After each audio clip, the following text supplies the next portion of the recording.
the second second verse of Bereshis. We've done most of it, so this will just be some additional ideas or thoughts with it.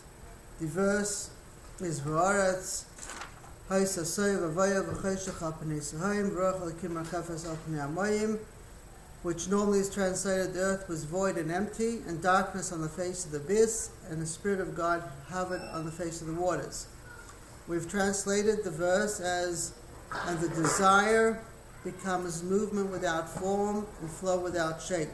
And the thick haze is with a presentation of endlessness, and a sense of the merciful wisdom of a power of boundaries is touching softly to a presentation of the surge. So, we'll add just a little bit more to the sentence to show a few more ideas there. The first three words in it, in the sentence in Hebrew, V'aretz Haisa Soyo, and the earth was, or the desire becomes moving without form, has the words, the first letter of each word, V'aretz Haisa Tohu, is also Tohu. So that type of Tohu is not written Tohu, but because it's alluded to, that means it's more hidden. So there's a movement without form that's very obvious, and there's a movement without form that's actually more concealed. So two types of general movements, and within that there are also variances. Then there's another word, the next pasuk, Merachefes. Merachefes is hovering. And here I'm going to show you the word. Merachefes is spelled in Hebrew. The first letter, which is here, and the last letter here, spell the word mace, dead. And the letters in the middle is Rachaf. Mace being dead, and Rachaf. Rachaf can mean shake, movement, or Richaf means to soar, to go up.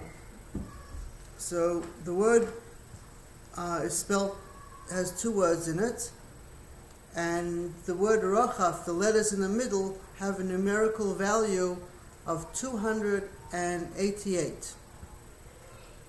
In Kabbalah it's explained that this is the source of 288 sparks, or energy sources, within creation that separated at this point. They died.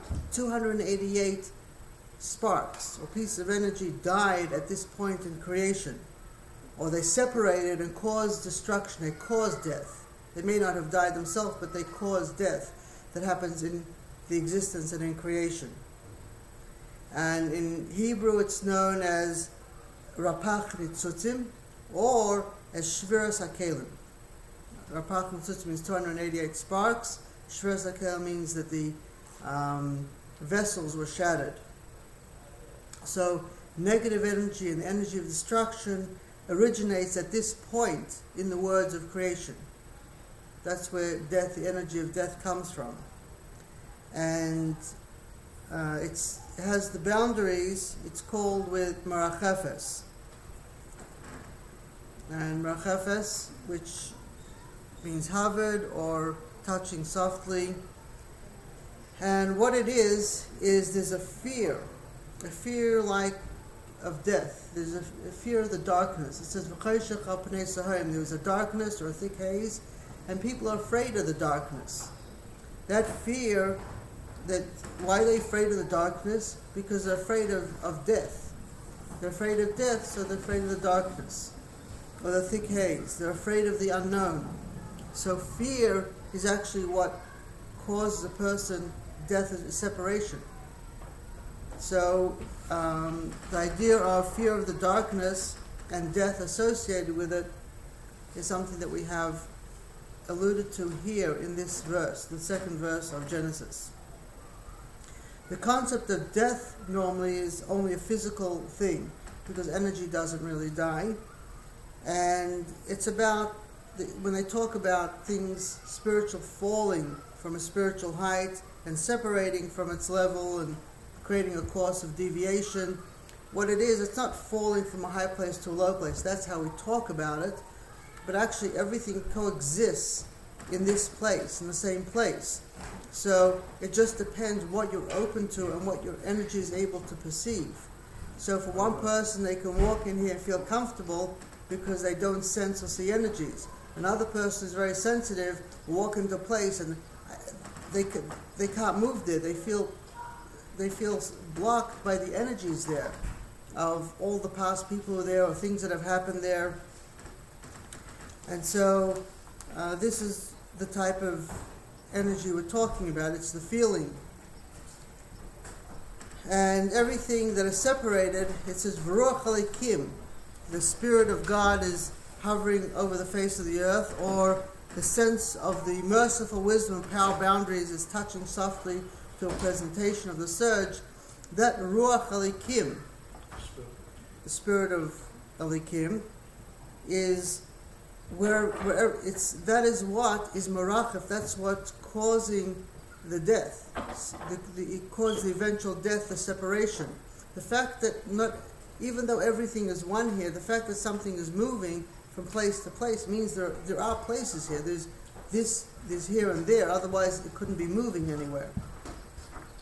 So everything that is negative eventually reverts back to this source in creation, and it can be fixed at this point. If you go beyond this point, you can fix all these issues.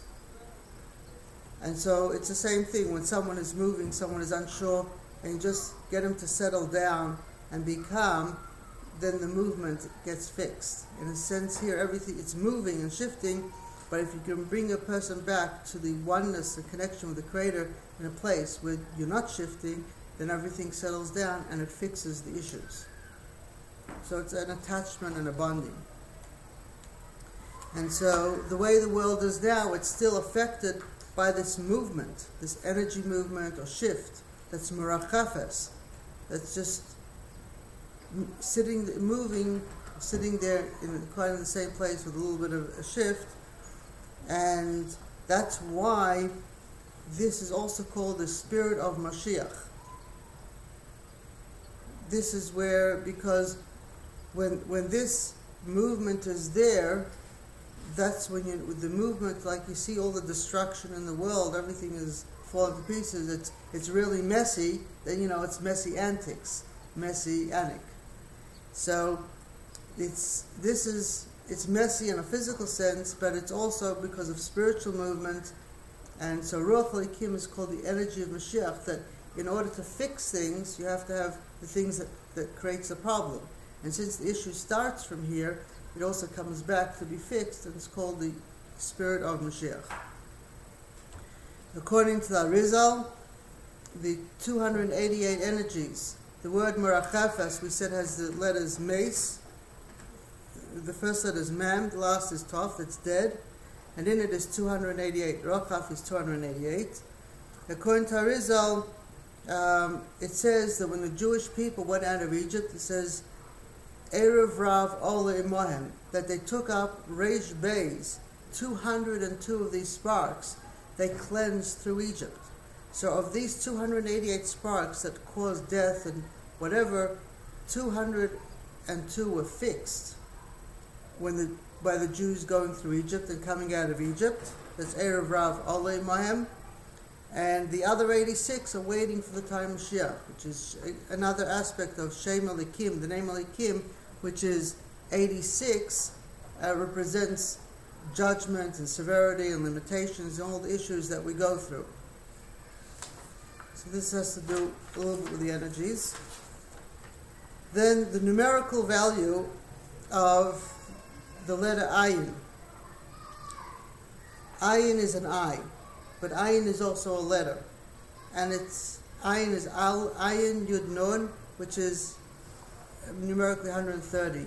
It says Al Pnei, on the face of the Tahaim, of the abyss, or the presentation of the endlessness. And it says Al Pnei Amayim, on the face of the water, or the presentation of the surge. So the word Al has two letters in it. One is an Ayin, and one is a Lamed. The Ayin, we just said is numerically 130, Another word that is also 130 is sulam. By Jacob's dream, it says there was a ladder going up. Samach Lamed Mem is also 130. And the Torah was given on Mount Sinai. Sinai, Samach Yud Nun Yud, is also 130. So there is an aspect here of the eye and opening that the numerical value just shows a certain resonance, frequency, that each one of them is an opening. The eye is an opening, the ladder is an opening, and at Mount Sinai there was an opening. The second is Lamed. Lamed is, if you spell as, Lamed is 30, but if you spell Lamed Mem Daled, it's Lamed and Mem is 70, Daled is 74, which in Hebrew is Ad, Ayin Daled. And it says by Avram, when he's going with Yitzchak and he's going on a spiritual journey, it says we will go Ad Kai, until here, until so. Ad, which is where he's going to, is 74. Just a connection. And the word Pnei is 140, and Kam, to rise up, is also 140. So it's something rising up, which giving perception and sight. And the numerical value of Cheshach al Pnei Sahaim, darkness on the face of the abyss, is 991. And that's the same numerical value as if you said Al Pnei Hamayim Sha'al Haaretz, on the face of the water that's on the earth, or above the earth. These are just, some people like numerical values because they find connections, so that's why I'm just mentioning a few. It is a way of interpreting and finding relationships with things on the same frequency. The word Toho, Soho, means to wonder. And therefore, the earth was wondering, or the desire is wondering what its place is in the ongoing creation. You're here, sometimes you feel this desire and feelings, but you don't know what to make of it. Why do I have it? Where does it come from? There's no logic to it. You feel it. And yet those desires can take us to new horizons, places we haven't been. And so desire often drives speculation, and it drives a lot of other things. But without the desire, we wouldn't go anywhere. So the desire is a very important aspect in daily life. Now, in the business of Aretz, of being of Aretz, having desire within the creation process, the desire finds itself empty, void. I have desire, but what do I do with it? Not just what does God want me to do, which people say all the time, they don't know what God wants of them, but they also say, what do I do with it? I have a feeling, I want to do something, what am I supposed to do with this desire? So at that point of the initial feeling, it doesn't have a way to express itself. And that's why there was this endlessness. There was no description to it. Just a feeling without putting it somewhere. Sometimes people have feelings, and they say, I have this feeling, I'm going to do this, I'm going to do that. They translate it and put it in places, but it's not really the place the desire is supposed to go. But that's the way they think it should go. At times we find ourselves at the beginning of desire, and we're uncertain and often unhappy as a result of the uncertainty that we feel. So we must remember that God created it, and we have to accept it, that this is what God wants in this moment. You have to live in the present. Living in this moment, this is what God wants, and eventually it will play out where it should be. If we have the patience to listen, eventually the ideas, thoughts that we need to do with it will come to us. If we chase it, we don't know what we're chasing. So, if we believe that everything is perfect according to the plan of the Creator and creation, then it's really often a matter of just having the patience to wait.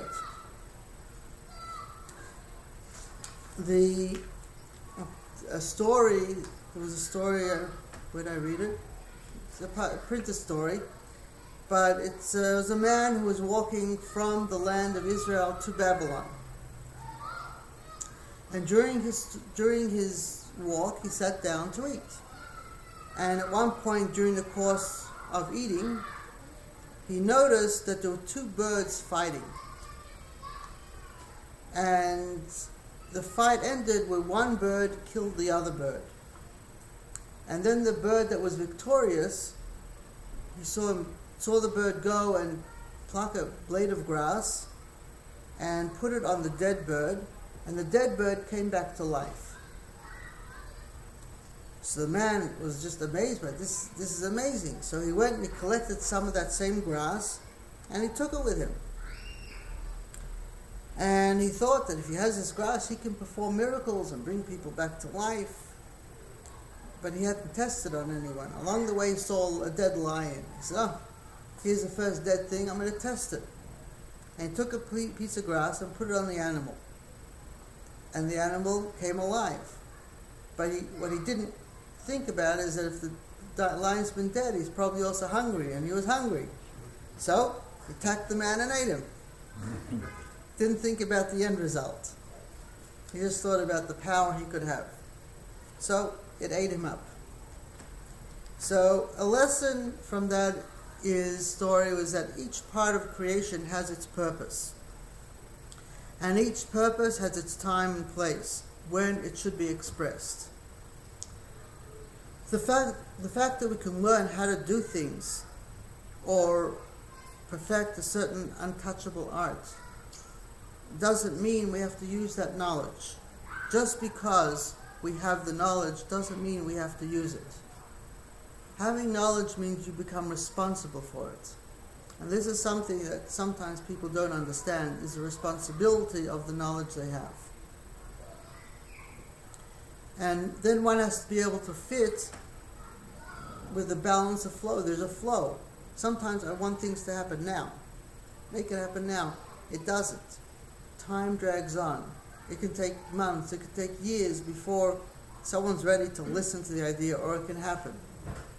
One of the greatest blessings is when you make something, you invent something, say something, is to have it in the right time, in the right place. It's very difficult to get there because we're always chasing the time and place. But if we sat back, maybe it would come to us sometimes. So,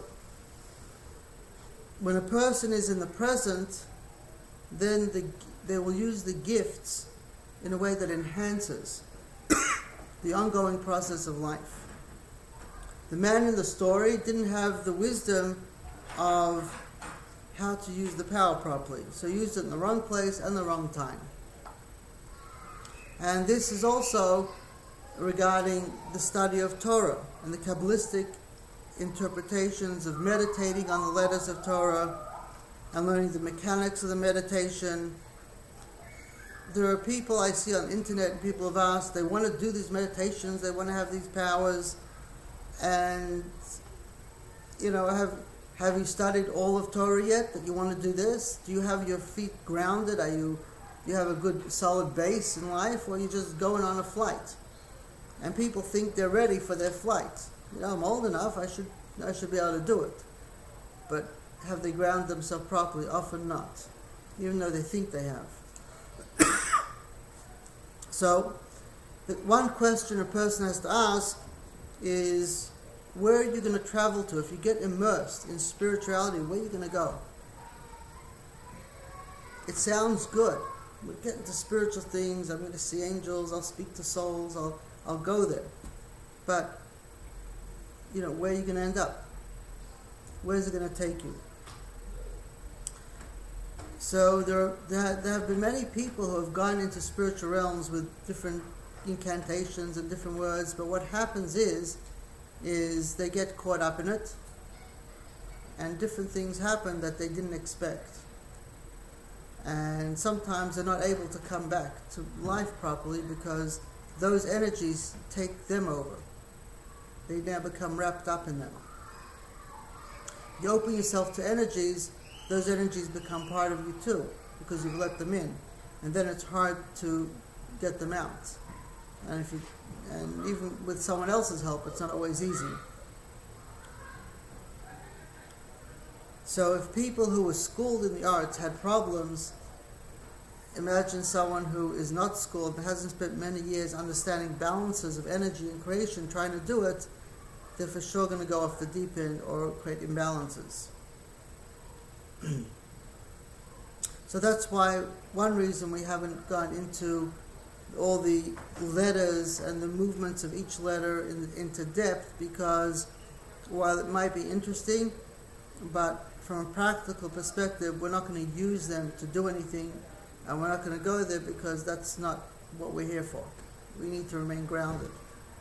And there are very few people who really should be going into it. And the main thing is really to be in the present, because when we're in the present, then everything can be the way it is. And when we accept things the way it is, then we can move it and go with the flow, which is what we're doing in a sentence. It's about going with the flow of creation. Now everything is just desire. It's just it doesn't have real direction. But that's okay, because that's where it's supposed to be at this moment. In the next moment, the next verse, there's direction. But here it doesn't have to be. So you don't have to fix this moment. You have to be in the moment. Then the next moment will correct itself. When you're swinging, when you're going from place to place, you have to go with the swing. If you stop anywhere in the middle and say, what am I doing here? You drop. You have to be focused upwards. You're on a tightrope. You have to be focused upwards. The moment, if you lose that focus for once, you fall. For one moment. You have to stay focused in the present. That's what the word marachefes al pnei hamayim, that the ruach l'kim is marachefes. It's hovering, it's touching softly.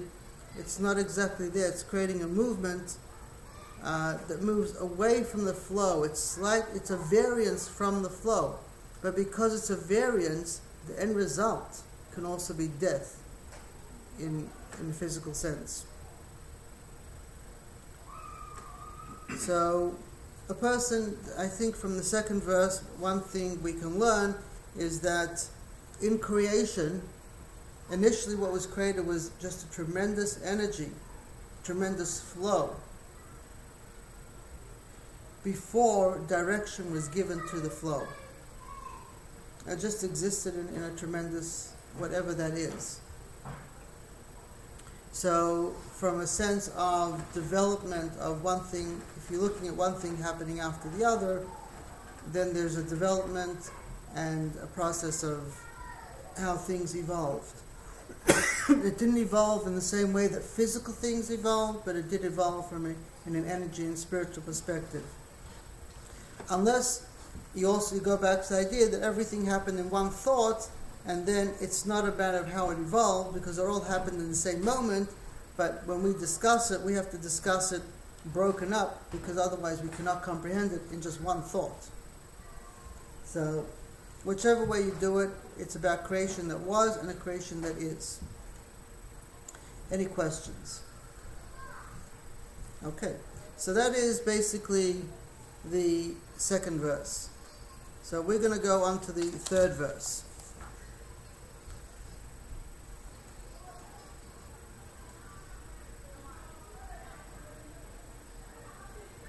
I'm just thinking something before we go on.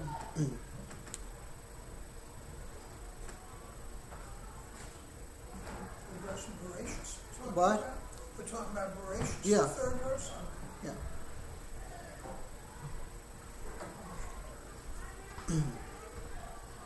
Thank you.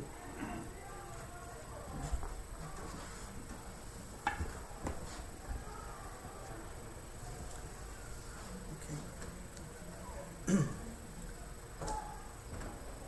I'm just going to take this and apply it to some things that are happening nowadays in the world as well. Not just in personal life, but in the world. The world is in a state of turmoil. People don't know what's going to be tomorrow or even today. They follow whatever the news, they follow the here, and everyone knows bits and pieces. No one knows everything that's happening. It's all over. and no one knows what's going to be next. So no one knows what direction to go because they don't know how to make sense of today. But there is a way of making sense of today in order to know how to move for tomorrow as well. And it's the following. It's called introspection. One of the things that I was taught as a child and growing up is introspection, to do daily introspection. And Chassidus, and not in a way of judgment, but in a way of growing and improving, connecting with the Creator, and seeing the Creator in everything. And how everything reflects us. That which I see, also somehow, I'm seeing it because it relates somehow to me, whether I understand it or not. People come to me with questions or issues, somehow I need to hear those issues on this day. And I need to reflect, why am I hearing this today and something else yesterday? Each day has its own issues. So, when you look at the world and you see how people act and react, you wonder why they're doing that. So there are generally two types of people in the world. People who think, and people who think, analyze situations, and don't get caught up in a situation. They're always able to stand back and look at it from an outside perspective. Even if they're in it, they stand back. And there are people who don't think at all, and no matter what happens, they're gullible. They go by whatever they're told, because they're not thinking. It's more robotic. And you have societies like that today. You have whole societies where people don't think. They've been taught for centuries not to think. They've been controlled. And you have societies where people have been taught to think in a specific way. So that they think they're thinking and they think they're free, but they don't realize that the way they're thinking is because they've been taught to think that way. But they still haven't been taught to think for themselves. And you have people who think for themselves. They have problems, they question things, and they see the limitations of things, and they realize what's happening, whether it's on a small scale or a bigger scale. So, for example, there are people in the world who are imploding. For centuries, they haven't thought, they haven't been allowed to think. So what happens when you become bottled up inside? You keep becoming bottled up, you keep holding it in, and eventually it implodes or explodes. So, for people who it implodes, they become so desensitized, the only way they can express their implosion is by taking something and blowing themselves up. So you have people who blow themselves up. Other people don't blow themselves up, they just explode. And because they explode, they haven't got a direction. It's just, we can explode, let's explode. Because they have to get it out. Okay? So you have people who are exploding because they've been controlled all these years, they don't think. And then you have a government or rulers, people who are the heads, who don't relate to the people. They have their own agenda. They want control, they want their own things. So peace cannot be made between the people and the ruling party or the government, because it's two separate issues here. One is people exploding because they have no direction, they were not taught to think for themselves, and the other is people who want to manipulate this, whatever they can to get whatever they can from it, and not interested what people feel or think. So you have a whole world, you see this happening more and more. It's growing and growing. As people are exploding, more and more joining the explosion. And it keeps going and going. And one of the prophecies of the future is that there'll be wars all around Israel, but not in Israel. And you see that happening now. Which, in a sense, according to that, as long as Israel stays back, everyone will just kill each other around them. That will be a blessing. Huh? That will be a blessing. It will be a blessing, then Israel won't have to get involved in it.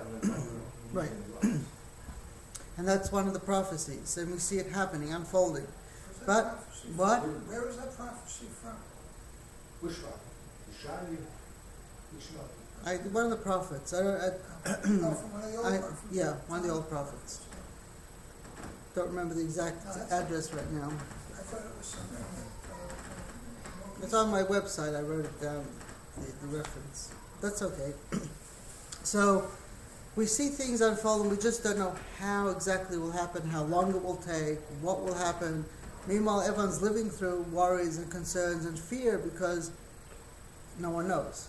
So, in a certain sense, this is this verse also, that there's a desire, there's a movement, just a movement without form, without shape. And you see different things happening, but you're not clear where it's going and what's happening, because you don't know what to expect. You know, people are destructive, they're going to keep going. People can't make peace with each other. It's only temporary if they do. So there's a lot of confusion. But if you step back to think, you see, you can understand exactly why people are that way, what has brought them to that after so many years.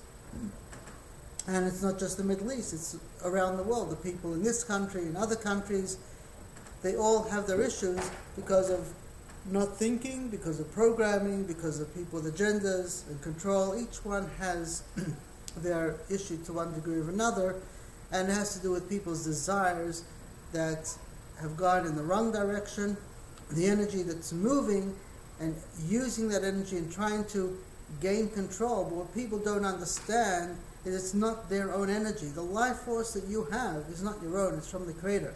So even though you try and manipulate, and even though you try and use it, the end result is it's not yours and it won't be yours. So because people don't see the Creator in everything, they think it's their own power. They think they can do things. And they don't understand why things go wrong, why things don't go their way. Or it goes their way and they feel happy and they don't know in the end what went wrong in the end. What went wrong is it wasn't their power in the beginning. They just were using power that is the Creator's. And so the end result is they die. That energy will leave them and the energy of life leaves them. But the Creator is very patient and lets people make their choices. And that's what happens. So the energy that comes from this verse, or the desire without movement, without shape, is here all the time in different ways. We just don't connect it with where it comes from in creation, because most people don't see it. But it all comes from the Creator, and it's a constant creation. It's constantly existing. So the fact that there is so much of such an energy of turmoil and not understanding that the darkness is so thick and there's an endlessness to what's going on shows that what's happening is that people are reverting back to the original energies of creation and coming closer to it.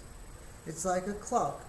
When the clock goes 1, 2, 3, 4, when it goes back to 11, it's coming closer back to where it started at the 12. So it's further away from where it started, but it's closer to where it came from, and that's where we are. And now how long will it take to get back and to adjust? I don't know. It can happen today, it can happen tomorrow, it can happen next week, next year. I have no idea. Time, I don't know in a time fashion. I don't know if anyone really knows. But that's the way it seems to be going, coming back. And so at the same time that it's coming back, we see that there are people opening up. They're realizing the issues of society, the limitations of religion, of government, of groups, and they're trying to get beyond it. They're searching.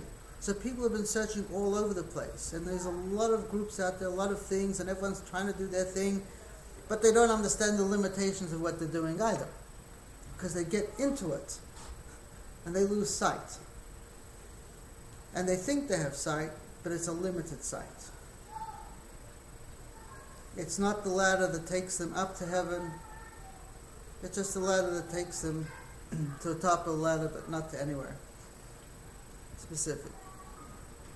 So these are things that one can learn the sentence, learn the words of it, and then apply it to what's happening in daily life. There's probably a lot more, but I think that's enough about today's society and life. Do you have any questions? Yes. You know, when I have a book by R.E.A. Kaplan, it's called The Living Torah. And ever since I met you, when I do attempt to read it, it's like I read the English words and I wonder, you know, like this is not, I'm reading it, but it's not really, there's different ways to interpret. You know what I'm trying to say? So when you read the translations now of the Torah, right, you say, well, I'm reading this, but I know there's a right, whole different translation. right. That's correct. That's very good. Awareness is the first stage of growth. Then it takes time to research it and figure it out.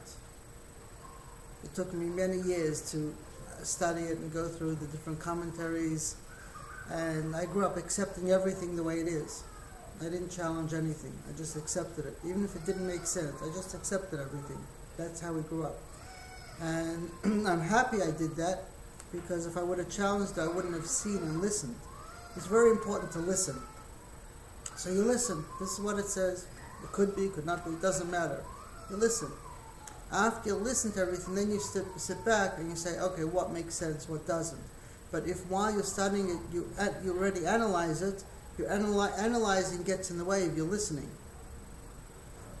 But that takes many years to do. And I find that with a lot of people who study, they study for a few months, for a year, for two, and they're already questioning, they have opinions this way, that way, they haven't had the time to listen, and they don't realize the way they question.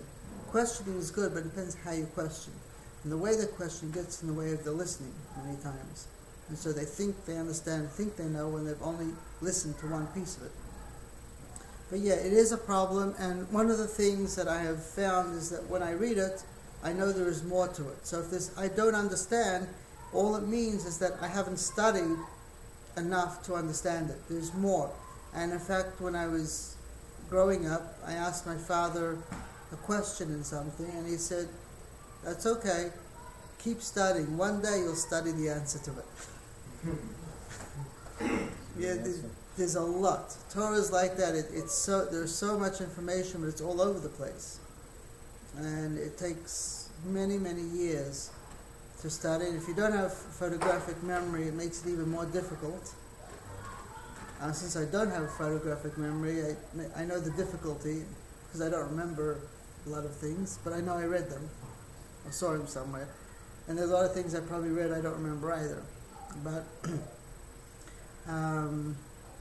at any rate, that's, You mentioned the person has no control over his life force. Where's his free will? Do you mean to say that a person has a propensity to be wicked, and then he has to overcome those obstacles? so your question is, your question is, if the life force is from the Creator, then where is free will? Well, if God was created to be wicked, or has an natia, has a propensity to do vicious things, not to be honest, he sees things very crookedly. So for some people, what they explain is the Creator gives life force to everyone, and it comes through different channels, different spiritual channels. That's what Kabbalah discusses, and it's up to the person how they use it. So for some people, they just look at it as you're given the energy, but you have the free will what you want to do with it. Choose this way or that way. So in a certain sense, what the Torah is saying is you're not created good or created bad.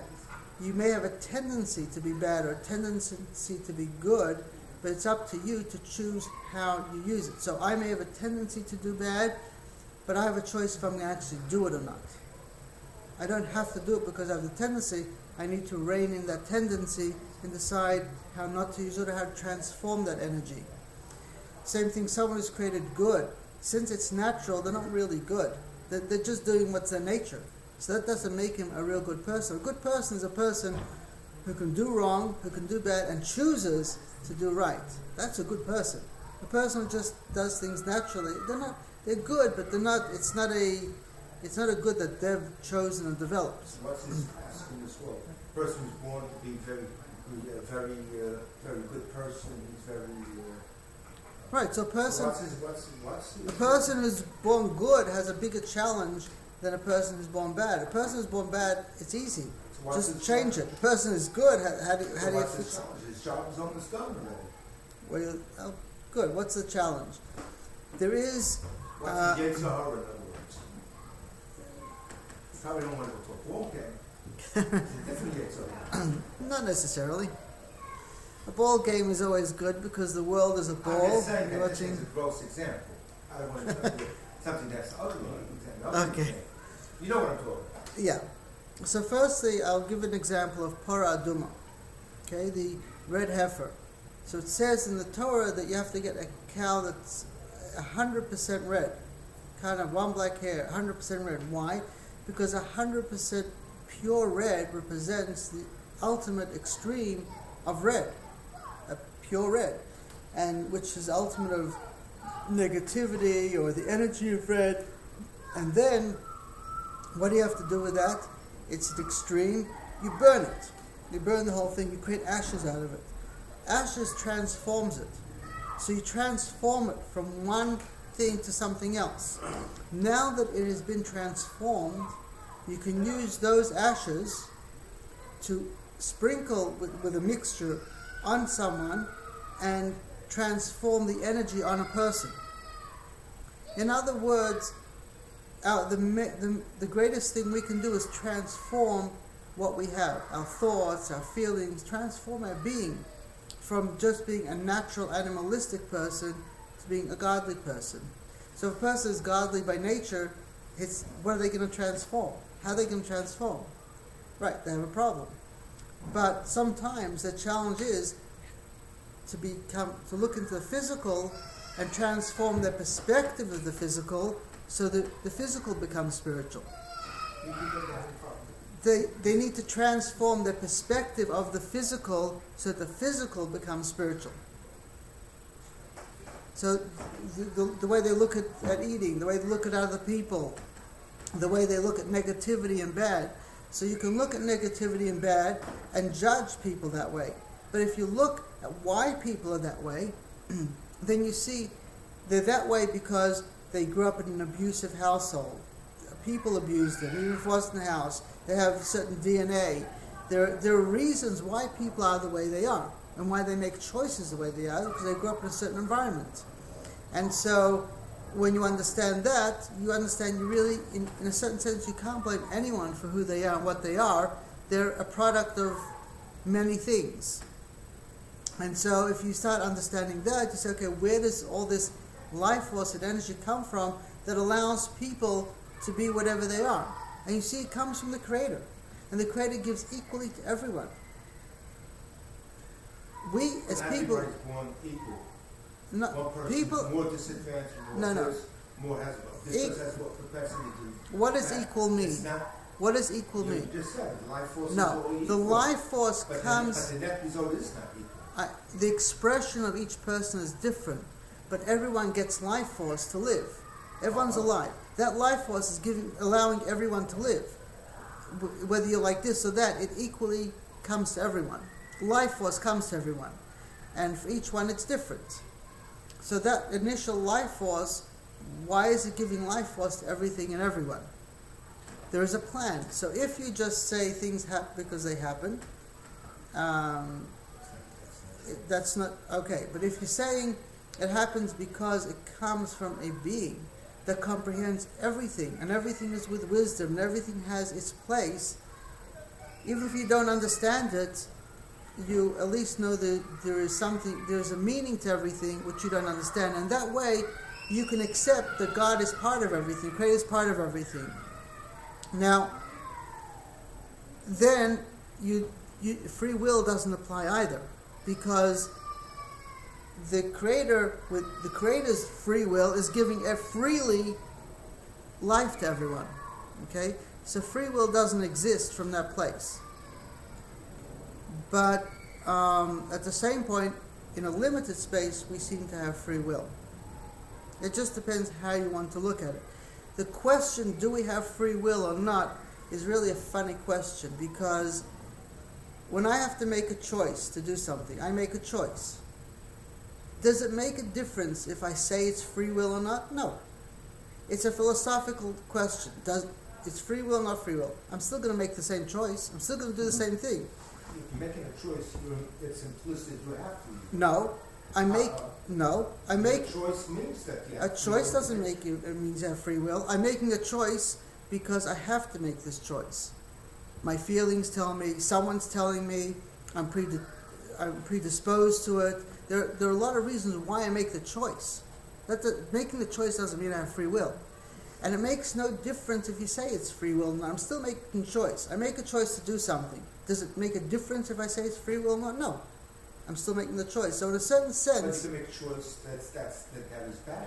you can make a choice that's bad. So that's free will. But You have to no, do no, bad, no. good, you have to, No. you have free If I choice. make a choice that's bad, it doesn't matter if you tell me it's free will or not. I'm still making the choice. If I'm predisposed to it or not predisposed, doesn't matter. I'm making a choice. I do the wrong thing. So if you want to analyze it and say it's free will or not free will, practically it makes no difference. I'm still doing the same thing. If I'm drinking the water, right? Yeah. If it's a good thing or bad thing, makes no difference. If I had free choice or not, I'm drinking the water. The fact is I'm drinking the water. But you had a choice not to drink. How do you know I had a choice not to Nothing drink? can force you to drink the water. It doesn't matter. If I don't drink the water, I made a choice. But is that a free choice or not choice? Does it make a difference how I look at it? I'm drinking or not drinking. It doesn't make a difference how I look at it. Looking at it as free choice isn't going to help me drink the water or not drink the water. If I drank it, Well, the free then I choice drank here it. that's The act at stake is, here the that act you can is have schava onish, that God wants a reward and punishment. Yeah, reward and punishment. Oh, that's a different That's thing. Oh, well, you didn't say that. Your ability to drink water. I mean, Yeah, the a act, person was born with a life force. as far as reward and But that's punishment, too bad. as far He as doesn't have, he should be less culpable, less liable than somebody who's. okay, that's in judgment. Do you judge people? Is it your place to No, judge I don't people? judge. Okay, so then what are you worried about judgment for?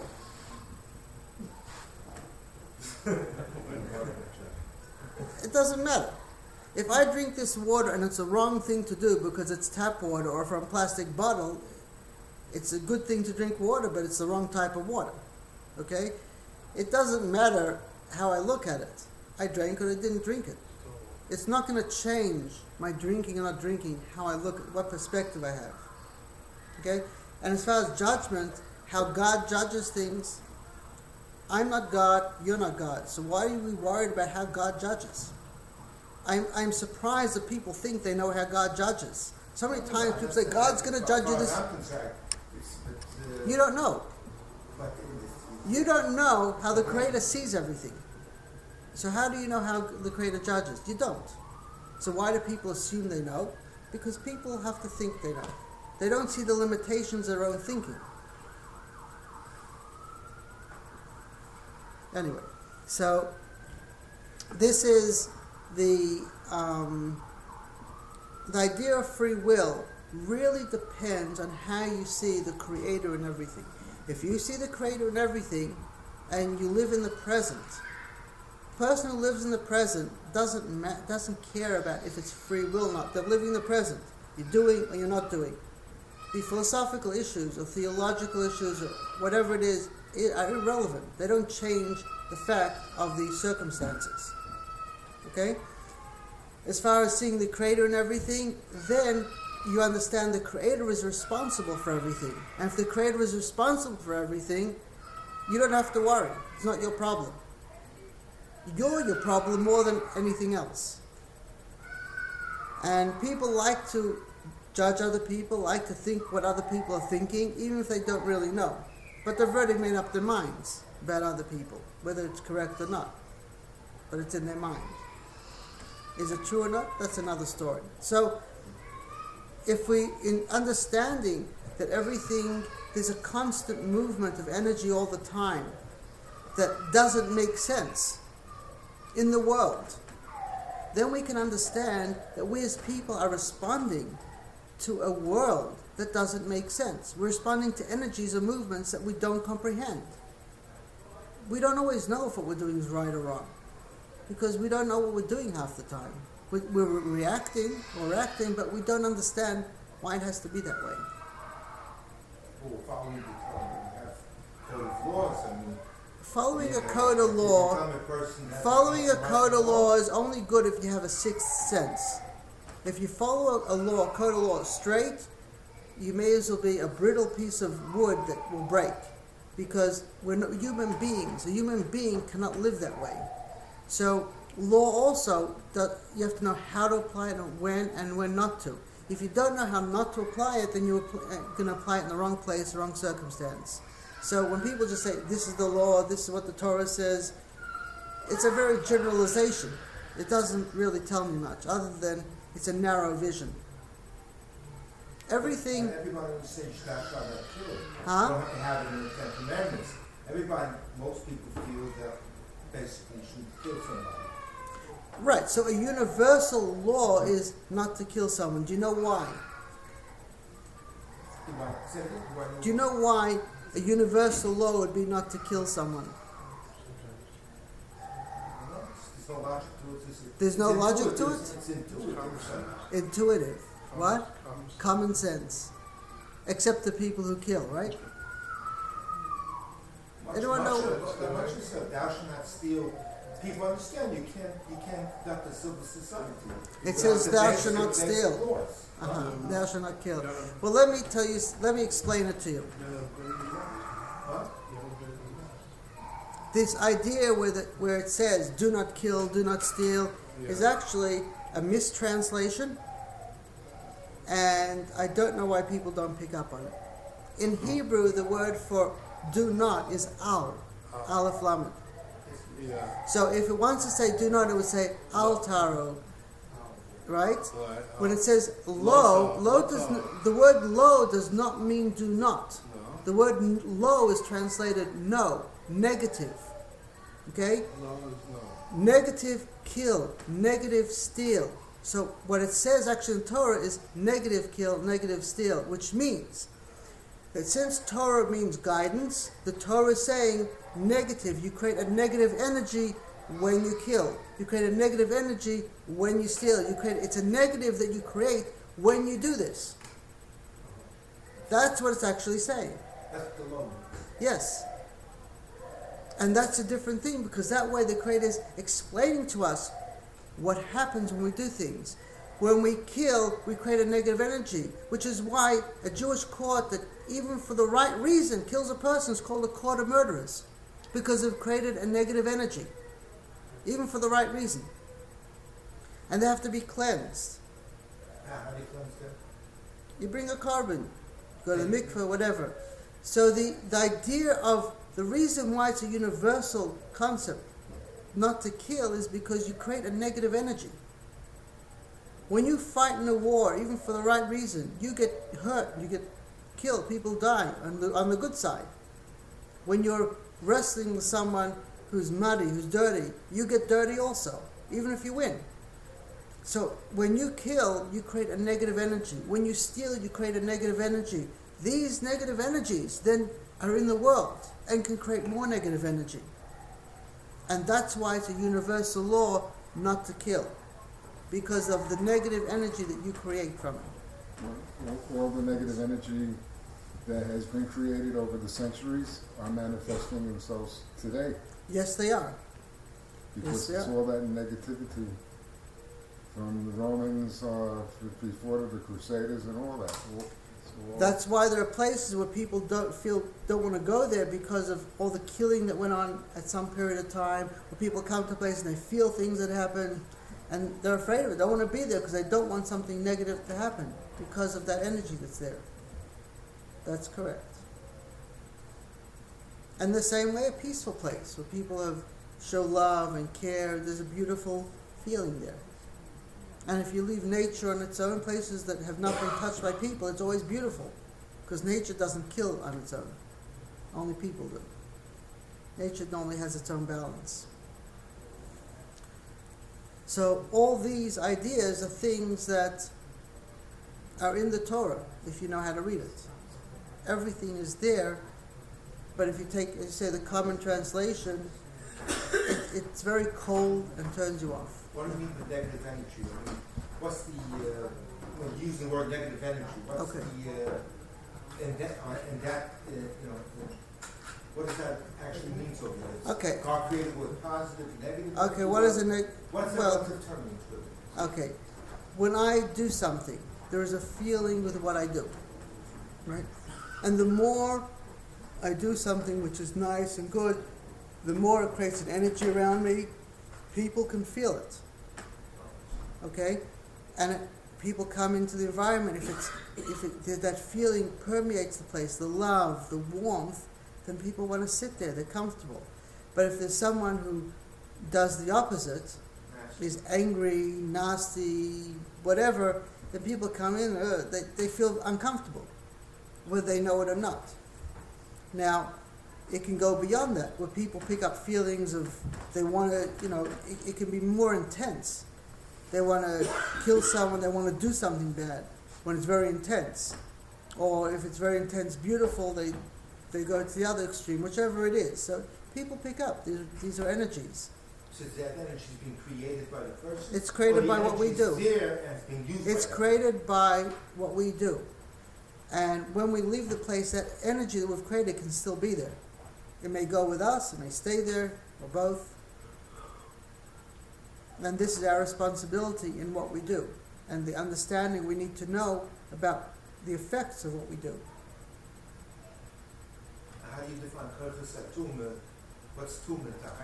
The word Tumah and Tara, purity and impurity. Actually, the word Tara is shine. Shine.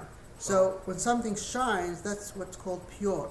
When there's lack of shine, then it's called Tumah. That's all. So it has nothing to do with negative energy? Well, it could be. It doesn't have to be. It's not about negative and positive. It's about shine or lack of shine. Now, is it negative? That's a separate issue. Lack of shine doesn't mean it's negative. It could be. And something shining doesn't mean it's always positive, even though it usually is. But it's a term. And each circumstance is different. So what do you mean by shine? A person is tahor, or is tameh, or it's contact with a nest, with the seas? Well, so in the Torah, we're you're not trained in this. The Kohanim, the priests, were very trained. So when they look at the skin diseases, for example, when the Kohen looks at the priest looks at skin diseases. So it's tzara. So he has to look at the skin, come back a week later, look again, and see if there's a shine there or lack of shine. That's what he looks at. If he sees it shining, he knows it's okay. If there's lack of shine, he knows it's not okay. He sees if there's a change over that period of time, which way it's gone. So it's not always, if it is shining, no, it's which way it's gone. Which way, is it less shine than a week ago? Is there a little bit more than there was? He sees which way it's going. Or it's stagnant, because things are always changing. So he has to be trained in seeing the shine around things or in things. So this is a training that the priests had in Jerusalem. Our word Soros, does that come from Soros, from the Soros is a Yiddish word. Why all this negativity? It's not. It's they're similar words, but not the same. Saras is Hebrew word for trouble, and saras is skin disease. But in Yiddish we use it, but it's actually Hebrew. Tsar means narrow. Okay. When a person's in trouble, when things close in on you, you're in trouble. That's what the word tsar means. So Tsaras means everything is collapsing on you, caving in on you. Yeah. And tsaras just means you're expressing something. Expressing whatever there is. It looks like I'm not doing sentence 3 today. We're going to discuss sentence 3 next week. But the fundamentals are important. How can you go? Absolutely. About the fundamentals, basic concepts. These are basic concepts. Yes, and people have misconceptions. They don't understand the basic concept of the statement. I'm sure in the past there have been rabbis. No, I thought he's complaining that he No, I'm not complaining. I don't mind. I just can't start it now because it's going to take me another half an hour to start it. What do you want to say? Okay. So thank you very much. And we'll see. What, you have a question?